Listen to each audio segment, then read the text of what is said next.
So we got a new Freehold blog post today, and I've been waiting on that to do this video in which I outline some of the potential, on paper, haven't played the game yet issues, which it is of course important to emphasize that this game doesn't yet exist, so we have to take that into consideration. A few of the concerns I had regarding Freeholds were addressed in this blog post, but I still have some more, and a few more have arisen as well. First, one big question for myself and many others was answered regarding the placement of freeholds. We learned that players bid on one estate, and each estate can only have one freehold on it. This answers the question I had in terms of players wasting space in the plot and therefore not leaving enough space for others. And we learned a bit about guild halls. There appears to be 6 guild hall locations surrounding each node, and each is at the center of what is called a barony. Within each of these baronies, there are what appears to be anywhere from 4 to 6 estates, where again, only one freehold can be placed in each of these. Stephen also added that guild halls provide benefits to surrounding estates by speccing into certain passives in the guild skill tree at various guild levels, so long as that guild has patron status within the attached node. This brings some new questions for me, but I will get to that later. They touched on permissions in the live stream and did mention the family system, but they further clarified that the family and guild system will allow for permissions to access your freehold stations and services. Stephen further clarified in Discord that guild permissions might be limited to smaller subsets of your guilds, potentially called battalions. So what remaining concerns do I have? The biggest one, by far, is the severely limited supply. They reiterated again that the number of freeholds will be in the low thousands. Even if we are very generous and say 5,000 with the desired registered player cap of 50,000, that would mean only 10% of players can own a freehold.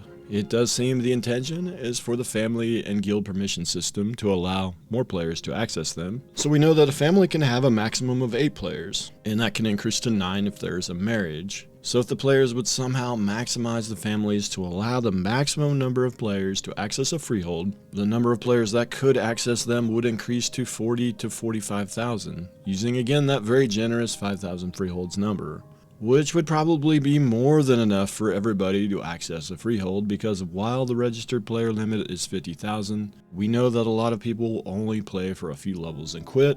People will take time off from the game, and a lot of other factors contribute to the active player base almost always being much less than the server capacity. This is true for every MMO ever, and will be true for Ashes as well.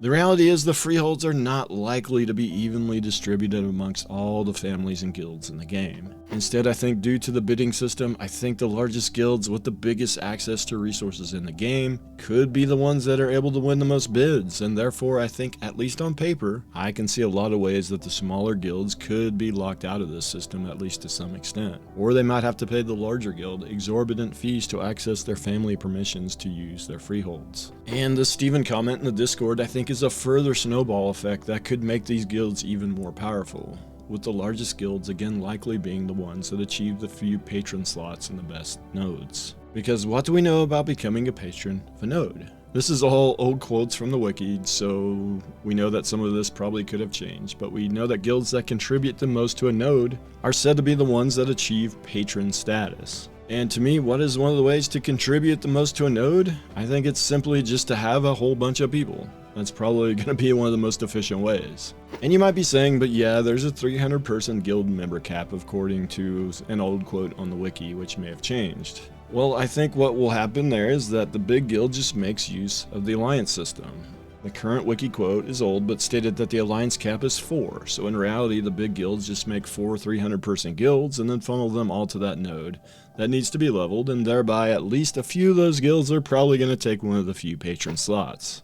The way I could see Intrepid trying to get around this is with the guild progression system. They've talked about guild size being able to be traded off for guild progression, so to have a 300 person guild, you will sacrifice some guild skill upgrades. Intrepid could make these upgrades be very powerful and thereby possibly counteract all the benefits that the larger guilds, at least on paper, seem to be getting. However, there is still nothing that prevents a massive 1,000 person guild from breaking it out into 20-50 person guilds. But that, of course, could be very very tough to manage in the long run. After that, you might say the lack of freeholds is offset by freeholds getting destroyed when a node is sieged and destroyed. But we already know that to siege a node is not going to be an easy feat, and the defenders will have the advantage naturally, even if the players have a similar gear and player level as the attackers. But again, on paper, I think oftentimes the defender is going to be the member of one of these mega guilds, and they'll be the ones that achieve patron status to get those benefits. And due to controlling the processing market with the freeholds that they will own, they can easily have much better gear for their players and therefore be a near insurmountable opponent, no matter how organized they are, just due to the gigantic advantage they will have in the siege. And Steven even commented today that the stronger the citizens of a node, the higher the likelihood they will be able to withstand a siege or compete for scarce resources. So in other words, once these giant guilds are entrenched as the patrons of the metropolis node,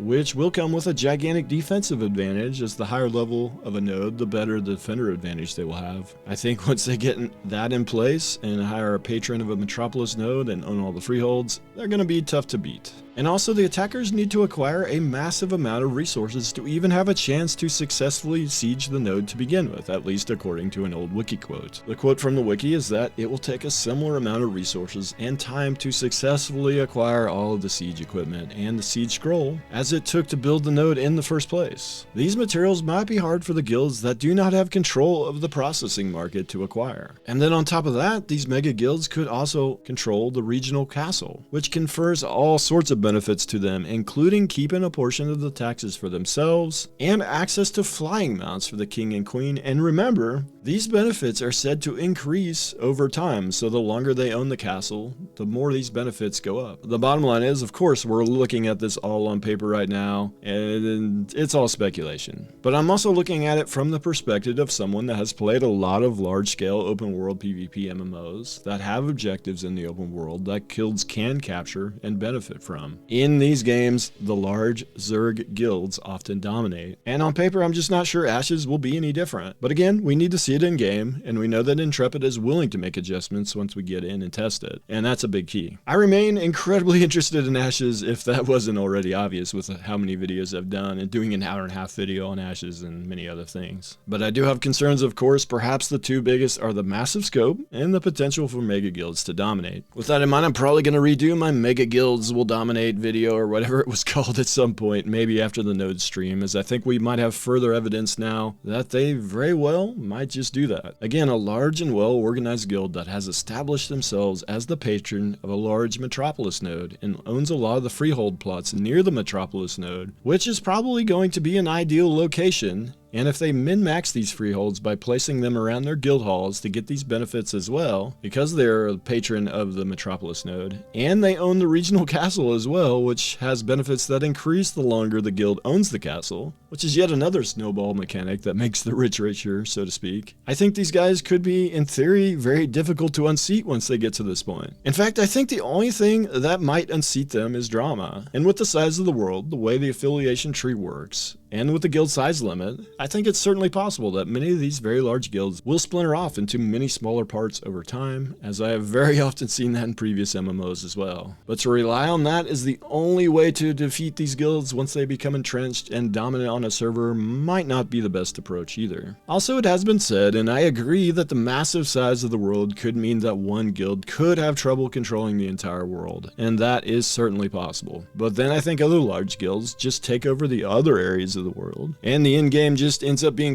giant guilds sieging each other with the small guilds kind of left as observers. For me, I'm not raising these concerns out of angst or anything like that. I still am a big fan of Ashes, and I'm going to play it and probably will enjoy it. I'm really just wanting to start a conversation, and I know the conversation has already started. I'm not the one starting it, but further the conversation is maybe what I should say. And for me, it comes from a good place of wanting to make this the best open world PvP MMO we have ever seen, which I still think is very much on the table for this project if they balance all of these things correctly. I'm going to go stream some Return of Reckoning on my Twitch. If you catch this in the next few hours, you might catch me on there if you want to talk about it. Thanks for watching to the end. Let me know your thoughts in the comments or over on my Twitch. And with that, I'll see you guys in the next video.